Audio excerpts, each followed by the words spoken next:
I'll see what I can do. There are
feel you can't go on? Don't you swear it ain't over yet? This bond we share is strong. Your welfare is my concern. You're way less than you think. I carry you through the second stand. See if I let you sing. 'Cause we got friendship, oh, the kind that lasts a lifetime. Through all the hardship, you know you're a friend of mine. Yeah, we got friendship, the kind that lasts a lifetime. Through all the hardship, you know you're a friend of mine. Yeah, we got friendship, the kind that lasts a lifetime. Through all the hardship, you know you're a friend of mine. Through all the hardship, you know you're a friend of mine.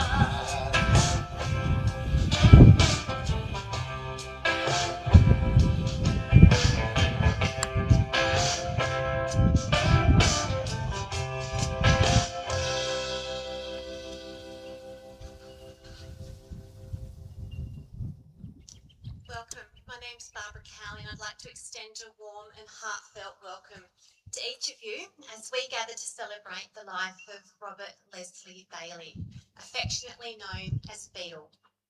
Before we start, if you wouldn't mind taking just a moment to check that your mobile phones are switched off or on silent, that would be greatly appreciated. I'd like to welcome friends that are joining us via the live stream this morning and hope you feel very much part of the service that is taking place here at Cessnock Motocross Track. None of us ever imagined we'd find ourselves gathered in this way. And it's fair to say no one really wants to be here for this particular reason. Yet here we are, drawn together by love, by shared grief, and by the deep desire to honour Beatles' life. I think it speaks volume about a person's character when so many people gather, not only to honour Beatle, but to stand beside his family in their time of need. The fact that there's been such an outpouring of love for Beatle is a true reflection of the deep respect and affection that so many people feel for him. One Facebook condolence read, "He was a true legend of Cessnock. Every young bloke with a bike wanted to be like him, but no one came close." So your presence here is a testament to the love and respect that Beatle inspired and deserved, and his family are deeply grateful for your support and care during this time.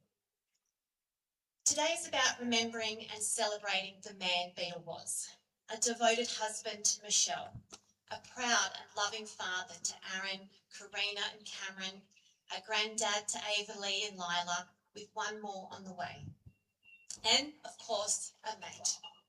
He was someone whose presence filled so many lives with warmth, humour and kindness. And although our hearts are heavy and our words may be hard to find, this time together allows us to reflect on our favourite memories that remind us of his enormous heart and the kindness that Beatle shared so freely. Today, as we share stories, shed tears and simply sit together, my hope is that you're all able to find comfort in each other's presence, in knowing that Beatles' life, though far too short, left an imprint that will always remain in the hearts of those who knew him and loved him. Beatles' story wasn't one that could ever be measured just by trophies, broken bones or kilometres travelled on a motorbike. Those things certainly formed part of his journey, but they don't explain the man. To understand Beatle, you have to picture a bloke with a permanent grin, a larger-than-life character who loved his family, loved bikes. He was a no-frills guy, happy to cut around in a pair of shorts, a t-shirt and thongs on his feet. And he made time for absolutely anyone, always prepared to stop and have a chat. Robert Leslie Bailey came into the world on the 28th of August 1962 at Cessnock Hospital, the son of Nath and Esma Bailey. He was welcomed into a family with an older sister, Jennifer, and together they were raised in Bellbird, a place that would forever remain home in Beatle's heart.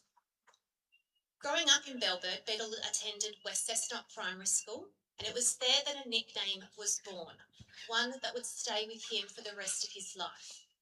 Inspired by the cartoon character Beetle Bailey, Robert simply became Beatle. In truth, most people here today probably have never ever called him Robert at all. He later attended Cessnock High School, but while some students became known for sporting achievements or academic success, Beatle earned a reputation for something a little different. He loved his push bikes and became famous for wheel standing from the front gates of Cessnock High through both school quads and out the back gates. Even as a teenager, it seemed the front wheel spent more time in the air than it did on the ground. As a young boy, Beatle paid the neighbours' kids 50 cents towards fuel just so they'd let him ride on their motorbike. Once he got on, they could hardly get him off. They'd be pleading with him to bring it back, and just before dark, he'd jump off, leave the bike behind, and run home before anyone could catch him. Seeing just how much her son loved riding, Esma, working hard as a single mother, managed to buy him his very first motorbike, a little Deltec mini bike powered by a Victor lawnmower engine. To Beatle, it may have well have been a factory race bike. It represented freedom, adventure, and the beginning of a lifelong passion that would shape so much of his life. At 16 years of age, Beatle left school and began an apprenticeship as a baker with Sylvester Brothers Bakery. It was an honest trade, but while he was learning to bake bread during the week, his heart belonged to motorcycles. By 1980, he began racing professionally, first riding for Husqvarna and later Suzuki. It wasn't long before people across New South Wales and beyond knew exactly who Beetle Bailey was. This was also the time that lifelong friendships were forged, particularly with Phil and Frank Lovett. Together, they shared countless adventures, races, and stories that would continue for decades. The achievements came thick and fast. He claimed the 1980 Toowoomba Mountain Man title in the 390cc class. In 1981, he won the 500cc New South Wales State Championship. In 1982, he secured the 250cc New South Wales title at Raymond Terrace. He stood on podium after podium, and in 1983 claimed victory in the EON FM Supercross at the famous Melbourne Showgrounds.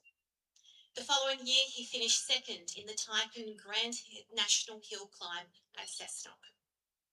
And truthfully, that's only scratching the surface.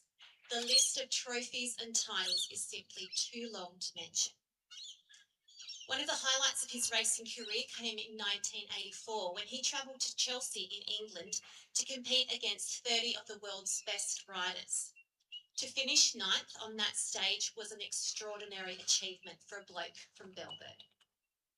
His success extended well beyond Australia, yet throughout the years he accumulated state titles, Australian titles and Supercross victories.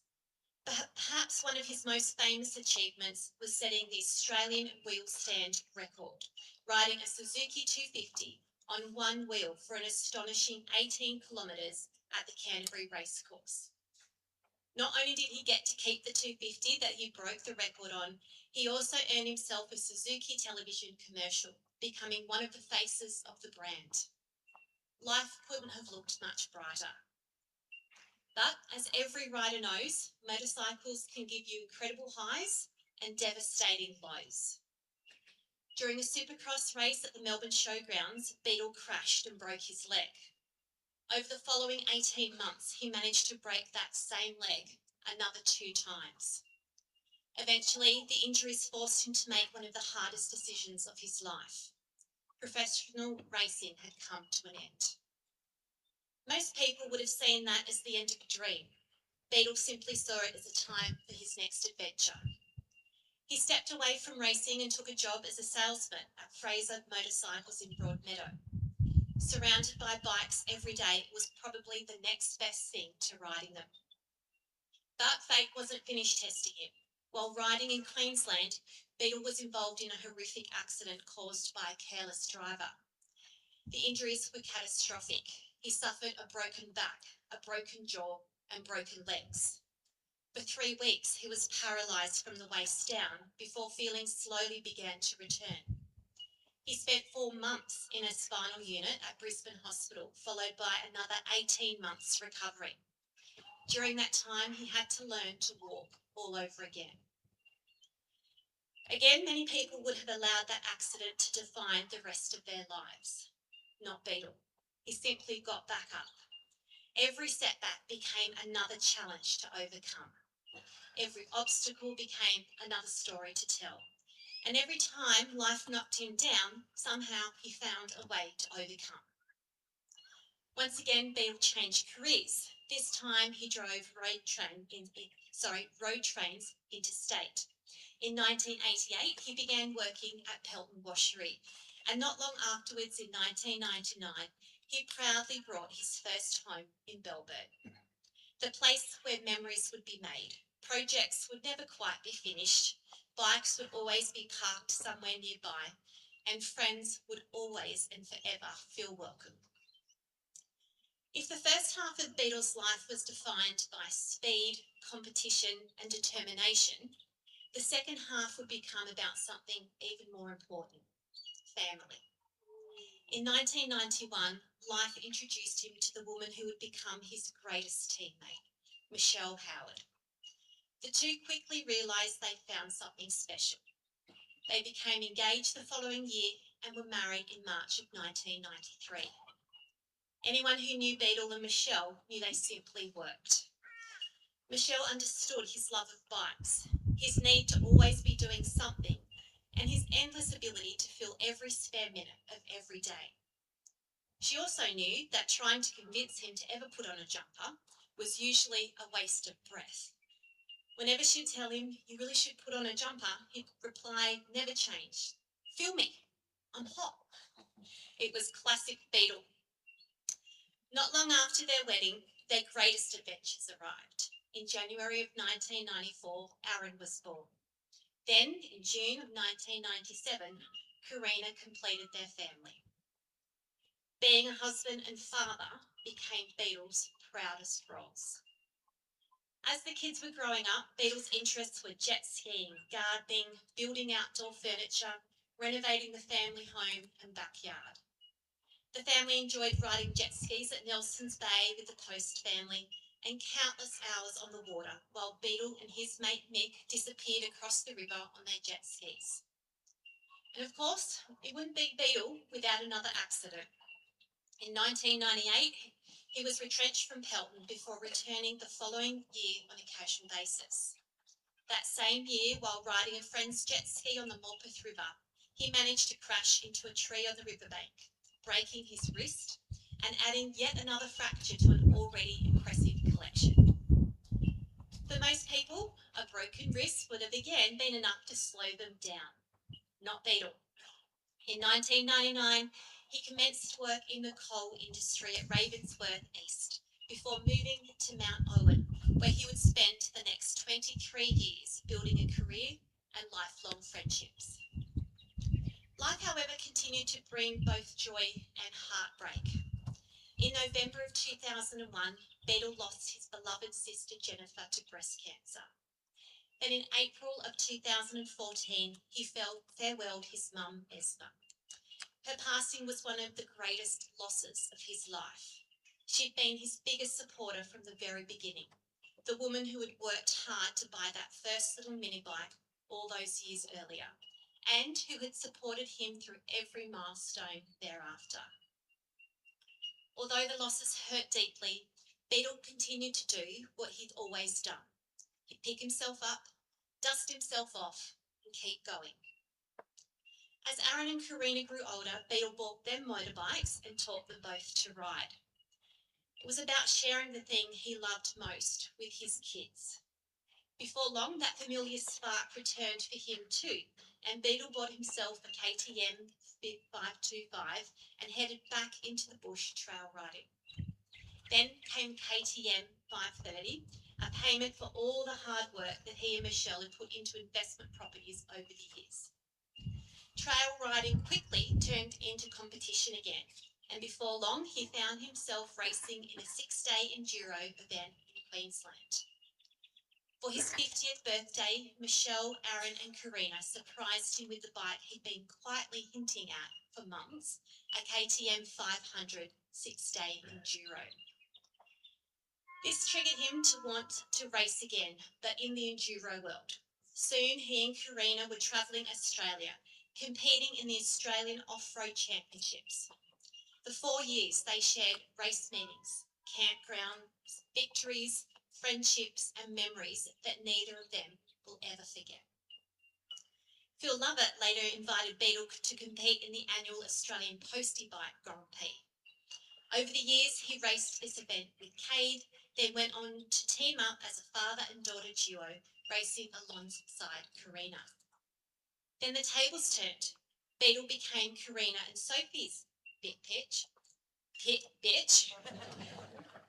ensuring the girls had the very best support.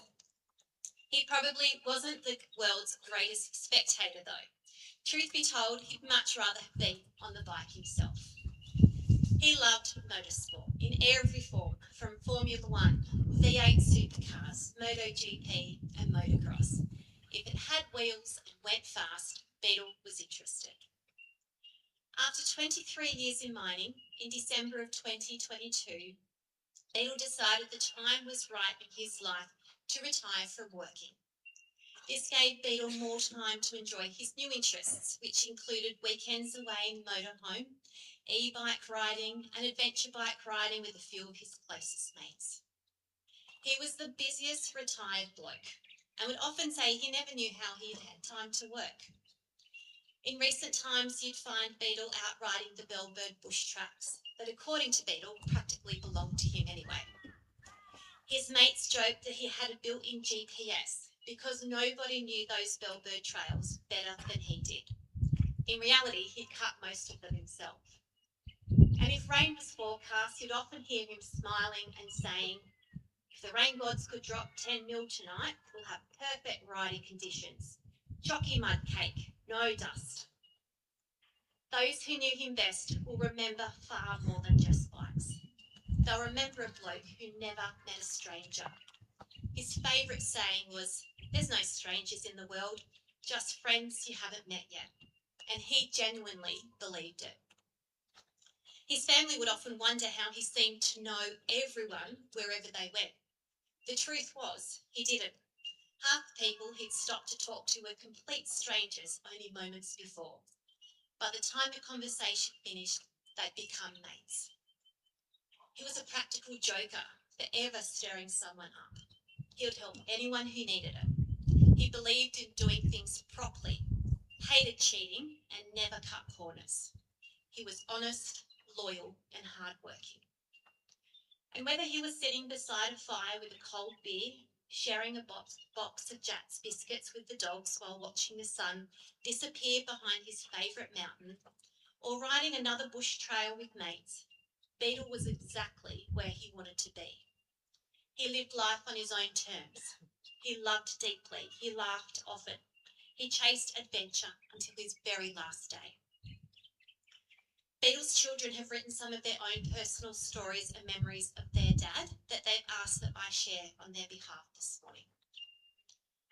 Aaron writes, "I don't think anyone is truly prepared to say goodbye to their dad.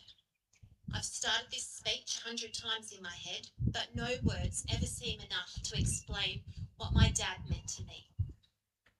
To a lot of people here, Dad was a motocross legend, a friend and someone who could strike up a conversation with absolutely anyone. He was one of those blokes that everyone seemed to know and like, and if you didn't know him at the start of a conversation, by the end you felt like you'd known him forever. But to me, he wasn't just that person. He was a loving, caring family man who would do anything for anyone.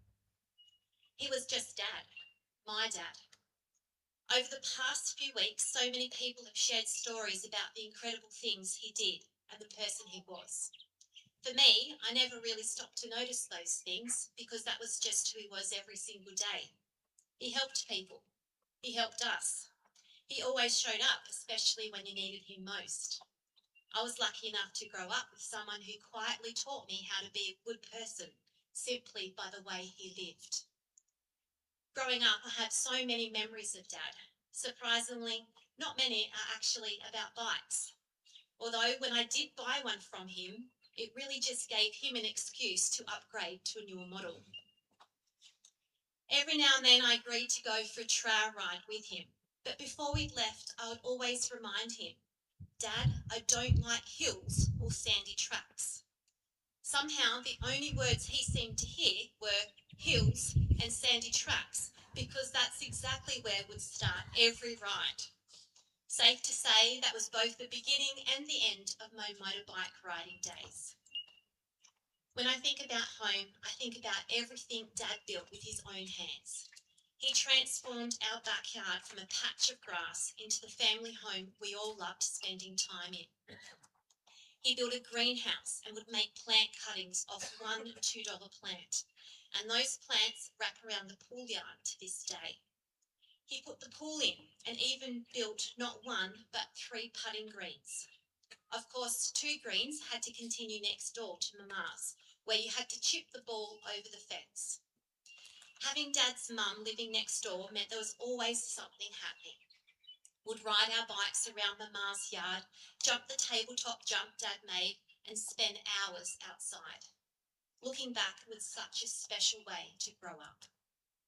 Some of my favourite memories are the simple ones. Weekends spent at Nelson's Bay on the jet ski, riding our bikes around Warner's Bay before stopping for hot chips, or having barbecues at home surrounded by family and friends.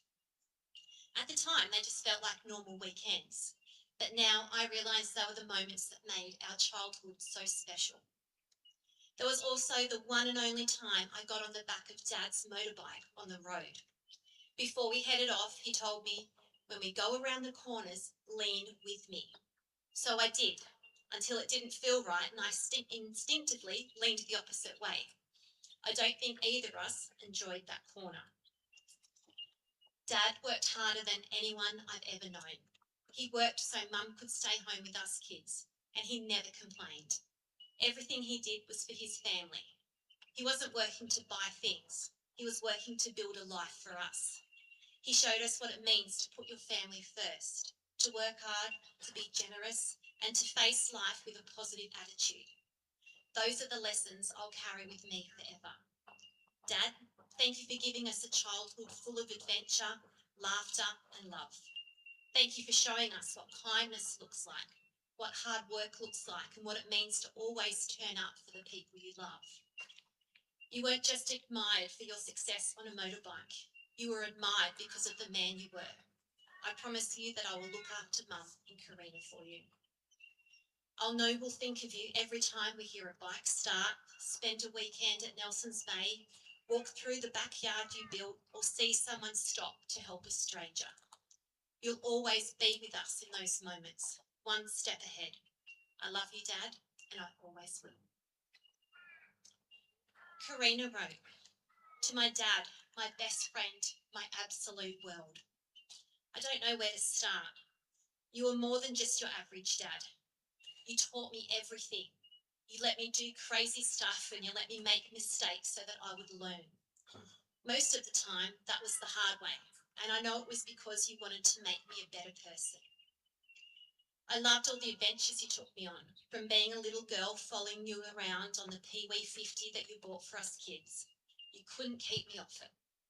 One of my biggest highlights of following you around was the day that you said to me, follow me, sissy, exactly where I go. So that's what I did. We got to the sand pits and you rode up and over a burnout car. I rode up to the front of the car and stopped, thinking to myself, how in the world am I going to do that? Then we went from those days to the days where I would finish soccer and would head out into the bush with the whole team and their families to go for a ride while the mums cooked sausage sizzles. As we got older, we continued our love for riding. We went trail bike riding every chance we could with you, taking Cade and me everywhere you knew. Then, as we got older and our passion for riding grew, we raced the AROC rounds together. You started your racing career again and went on to win the off-road series 4 years in a row. I remember one of the many conversations you had with me to get me prepared to race. We were in the car travelling to a race when you said, "Sissy, we didn't come here for you to come second, because second is the first last." That was one of the many pep talks you gave me. But I also knew that as long as I gave it my all, you were proud of me, especially when I stood up on that podium. Not only did you teach me and support me with everything to do with motorbikes, but in everything you did, you let me help. From pulling the house apart, to building the pool, to driving trucks and the digger, I was your little shadow. Dad, I'm so grateful that I got to have all those moments with you. I want you to know that I loved every single minute I spent with you, even when I was telling you off because I'd had enough. And what did you know anyway? All I wanted to do was go home. That's enough about the motorbikes, and on to my next little adventure, just like you always encouraged me to do. I found the love of my life, Cameron, and my 2 beautiful stepkids, Avaleigh and Lilah. Cameron and I moved back in with Mum and Dad to save for our next adventure, buying a house. But just like that, another surprise made its way into our lives. I found out I was pregnant. From the moment we broke the news to Mum and Dad, I could see how happy they were to become Nan and Pop. As soon as Dad could, he was off to Bunnings, looking through the bargain rack, where he found a baby bath for a bargain. He was so proud of that little find. Up until Dad's very last day, he was sitting at the table eating his breakfast while I was getting ready for work. I was so excited because I had a doctor's appointment that afternoon, and according to ChatGPT, I was likely going to find out the gender of the baby. So I called Mum while she was on her way to get her hair done and read out what the app said. With Dad listening in closely, so excited, he said, "We'll get fish and chips for dinner and find out the news." But unfortunately, the day didn't go as planned. Thank you for being my dad, my best friend, my absolute world. I will cherish those memories forever. Until I see you for our next ride, love you, Dad. One of Beatle's best mates was Gary Perkins, aka Perko. Beatle always called him Heaven's Purgatroyd. Perko has also written some words that I'm honoured to read on his behalf. Beatle, my mate, my brother, my idol, my mentor, my hero. From the first ride together some 25 years ago to our last, we were each other's wingmen. You were certainly the Top Gun. The skids, the wheelies, the laughs, the smile, and that cheeky grin. You'd always say that you wouldn't think $20 at premium could buy so much fun, but it certainly did. The stories are endless. I'm sure everyone has their own Beatle stories. From our car crew days during burnouts out the front of the black tie balls, to calling into the rub and tug on the way home, to trying to drag a certain person out of the car as we were greeted by a lady wondering what the hell we were doing. All for a laugh, and laughs we did have, my friend. The time you asked me to pull you off certainly had me questioning our friendship, with me saying, "I like you, Beatle, but not that much." Thankfully, you were just talking about me pulling your leg to relieve your hip so we could continue riding another 400 kilometres together. Crazy to think how many kilometres we would have ridden together over the years. I'm going to miss you, mate. I've had a privilege of being part of your life. I'll always be there for your family until we ride again. Give 'em hell up there, your mate Perko. And I'd now like to invite Phil Lovett along with Glenn Chidgey to share some of their memories of Beatle.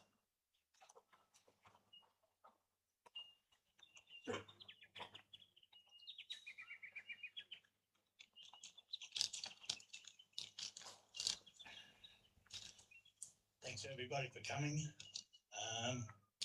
Sad.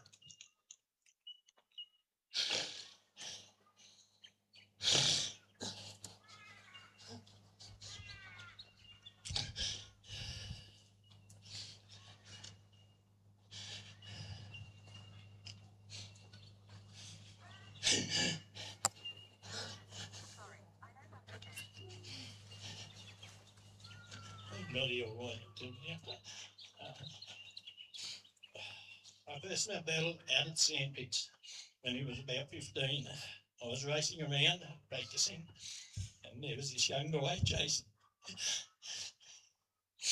When we pulled up, I looked over, he was dressed in shorts and thongs. That was Beatle. We're going to fast forward a few months, and Brother Frank used to take him out to Hungry Creek when he was out working out there, looking after the hire fleet out there with bikes and four-wheel things. Anyhow, Brother Frank sort of, Stephen Gore was going to run a motocross camp out there at Hungry Creek. So Brother Frank took him out for the week and left him there for his own devices there to sort of, they had food and everything on and everything for him. So Beatle was there for the week's camp. When he finished that week, they had a motocross race at the end, and story goes that he was in front of Stephen Gore. No chance the goalie was ever going to beat him around it that week.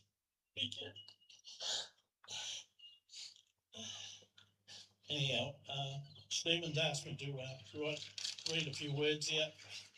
Sorry he couldn't make it today. So, first time I saw Robert Beatle Bailey ride a bike was at one of the training schools at Hungry Creek, which we were just talking about, in the late 70s. Straight away I knew Beatle had special talent. His kindness and fun-loving attitude were always very special. There was a gap of about 20 years and I bumped into Beatle recently at Mansfield in Victoria. We're both on adventure rides, doing what we love. The Beatle of old greeted me very cheerfully, and we had a great chat. Rest in peace, Beatle Bailey. You always remembered, Stephen Gore. I'm still on the fixed list here, sorry. Everyone who's been riding with Beatle knows that he always liked to be the lead rider. He'd ask you to take over sometimes, and you don't go 2 corners and he'd be back in front of you. So that was the end of being in front of him. That extends to him being a passenger and not liking it at all. Back in the 80s, we used to go and practice down agility on a Tuesday. Brother Frank took the bikes down for us, and I took Beatle down, and I had a Honda CB 404. Anyhow, we're going through Mulberry, and I turned around to say something to Beatle, and I only had one hand on the handlebar, and we got into a fair sort of a tank slap with this day, and near crashed. So he never wanted to travel with me anymore after that, unfortunately. And that led to taking him for a run in a buggy there a few years ago. We had to do a side lap and we track out at Millfield, and he only did one lap. He said, "I'm never doing that ever again." So he didn't want my driving or my bike riding, so got that part done. Whenever I passed him in Cessnock, and him and Michelle were travelling in the car, I'd ring him up or he'd ring me, one or the other. We'd see each other on the road for Cessnock's only a small place and all. And I said, "What you been doing?" He said, "We just been to Curry for a 50-cent ice cream." "What do you need to go so far away for? You could have gone to Cessnock, McDonald's." "Nah, the service down out there's shit," he said, "so never go there again." So I don't know whether he, over the last few years or the last 12 months, whether he's visited the new one down there in Vincent Street or not, but he'd always go to Curry.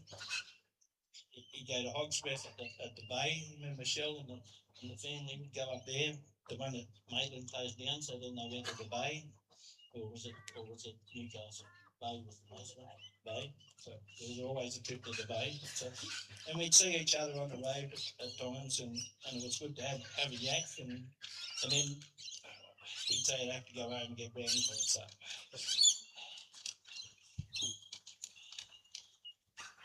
But Bill and I go back 50 years, I reckon, and and I reckon he was 16 or so when we met out at the sand pits, and sort of, I don't know, I took him under my wing, but Brother Frank certainly looked after him, and we went away to a lot of race meetings down at Port Kembla or I've got brain fade, eh? So it was really good, and we travel away and have good times, and yeah, he was my best mate, and although every time we went riding, he'd always be in front. He'd always want to be there, and I think everybody had to meet him. You was either on a Beatle ride or you wasn't on a ride at all, sort of thing. So the country you knew around Cessnock and out Ashley's Tower and everywhere was so phenomenal that sort of he'd take you for a ride, and next minute we'd be in the bushes sort of clearing trees with a brand new motorbike, and you'd go, Beatle, where are we going? And he'd say, I said, no, the track just down here. It's okay, we'll be there in a minute, sort of thing. So yeah, no, he's my best friend. Thank you very much, Beatle, for the years of support, and even he had to come away with me a few times to Alice Springs in the last couple of years, and come from driving the truck with me because I needed somebody for a co-pilot. So we just yanked all the way, and it was unbelievable. Thank you very much. Don't know whether I got everything off there, but that's the best I can do for today. Thank you.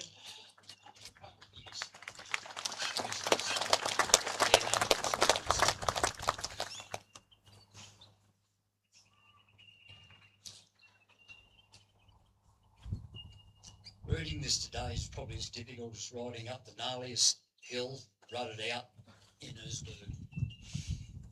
Like Beatle would say, let's just give it a crack.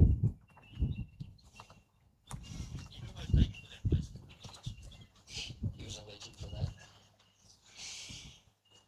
All of us here today have our own unique stories of the character that he was.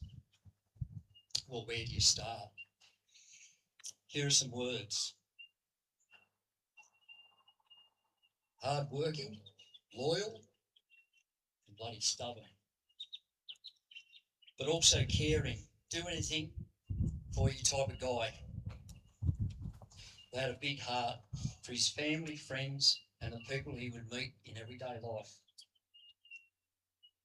Under that rugged exterior of bike racing, years in the mining industry, interstate driving, he was a man, family man through and through. When we rode, there were times in the forest the track would turn into someone's back paddock, only to be confronted by an irate farmer with a shotgun strapped to the handlebars of his quad. Then after Beatle chatting with him for 5 minutes, he more or less had the keys to the homestead. He had a way with words, that Beatle of ours. One of his favourite sayings was, like's been said before many a time, there are no strangers in the world, just friends that you haven't met yet. And I think we should take a feather out of his cap for that. Phil picked up on some of Beatle's earlier days. So back about 15 years ago, Beatle competed in off-road and enduro series. As we all are aware and knew of his talents.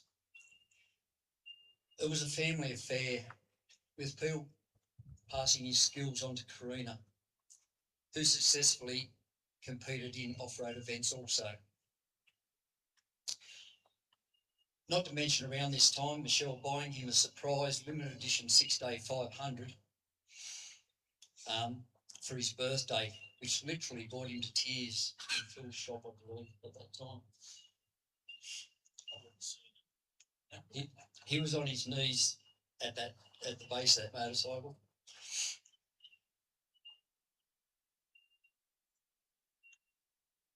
Before long, Phil had Beatle on an 1190 adventure bike. After getting acquainted with the big bikes, we introduced him to a 5-day KTM rally in Tasmania, where we packed up the van and headed down to the island. Well, day one started with -6 degrees of rain and snow, followed up the next day with 80-kilometre-hour crosswinds on the west coast. Day 3 found us at the foot of a rocky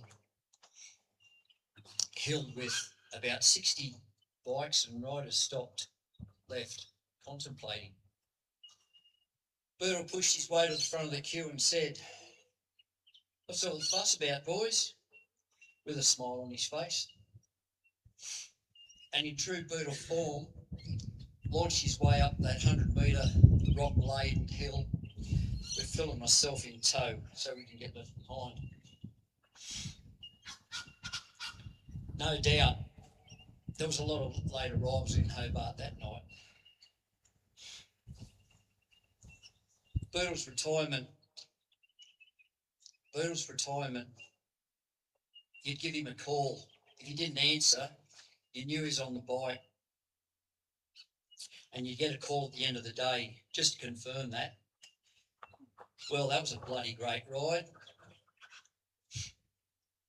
"Chid, you need to retire so we can stop and smell the roses," as he'd say, just to rub it in.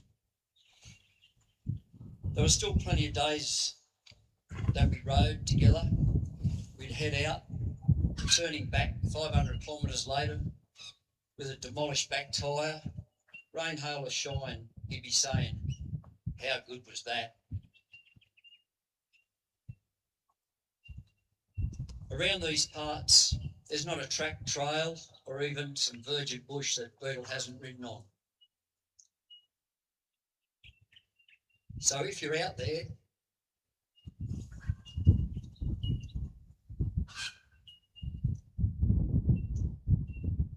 take a moment to reflect on one of our greatest legends of motorcycle fraternity, and just a great mate to all of us. So for Beetle, it's not rest in peace, but race in paradise, mate.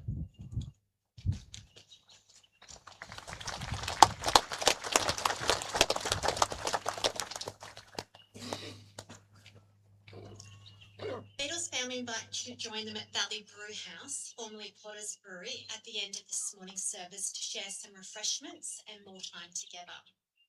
We've also had a slideshow of Beetle's life in pictures playing on the screen at the front here throughout the service. And I am, however, aware that due to the number of people here, many of you may not have had a clear view of the photos, but please don't worry, the slideshow will be playing throughout the afternoon as you gather also. In a send-off fitting for the legend that Beetle was, 9 bikes will be making their way around the track. Karina will be riding her dad's bike, joined by 8 of his close mates. Beetle wanted to ride forever. One of his regular sayings was, "I'll never give up, not even when my handlebars are digging in the dirt. I'll just pull the clutch in, hold the throttle on, and get back on." I now ask that if you are physically able, that you would please stand with me so together we can pay our final respects as Beetle takes his last lap.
As we prepare to say our final goodbye, perhaps the greatest comfort we can take is knowing that a life like Beatles doesn't simply come to an end. It lives on in the stories that will be told for years to come, in the tracks he carved through the bush, in the laughter he sparked with one of his practical jokes, and in the friendships that he made everywhere he went. Every person here carries a memory that belongs uniquely to them. And together, those memories paint the picture of a man who truly embraced life. Beatle, you filled your days with adventure, your home with love and your world with people. You were never interested in standing on the sidelines. You wanted to be out there, living every moment with the people you loved most. Today, we entrust you to your eternal rest with grateful hearts. Thank you for the conversations, the laughter, the loyalty, the cheeky grin, and the reminder that there are really no strangers in this world, only friends we haven't met yet. May the road ahead always be open, the tracks forever winding, the dust settle gently behind you, and may you forever rest in perfect peace. Ride freely.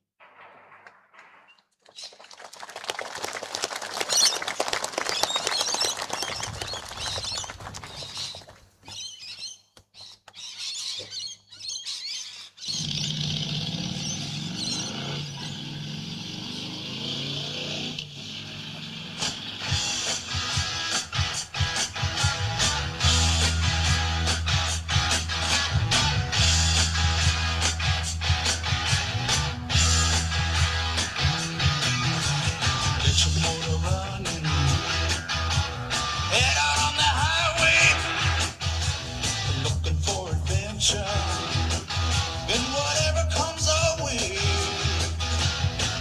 Yeah, darling, go make it happen. Take the world in a loving embrace. Fire all of the guns at once and explode into space.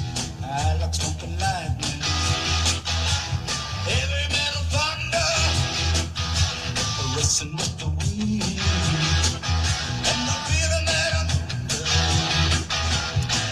Yeah, darling, go make it happen. Take the world in a loving embrace. Fire all of the guns at once and explode into space. Like a true nature's child, we were born to be wild. We can climb so high, I never wanna die. Born to be wild. Born to be wild.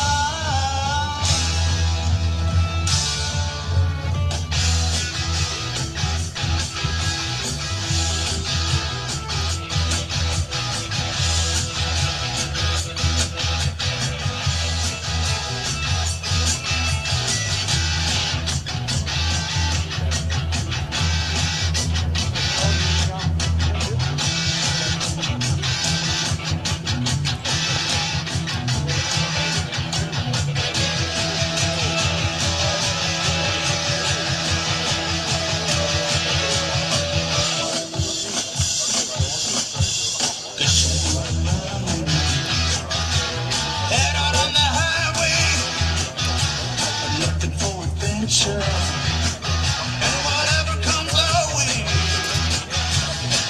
Yeah, darling, go make it happen. Take the world in a loving embrace.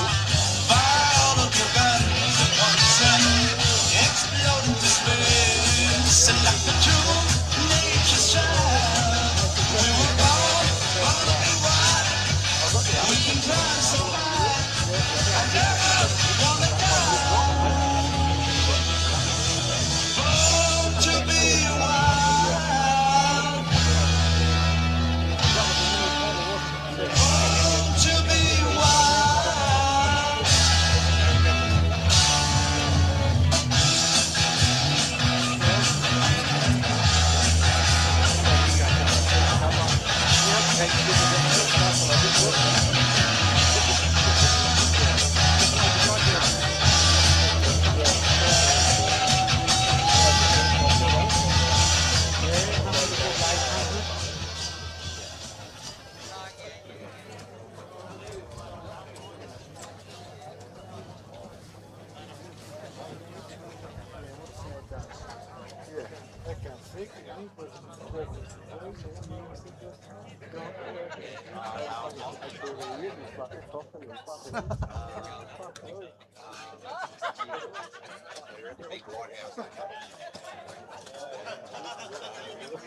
See?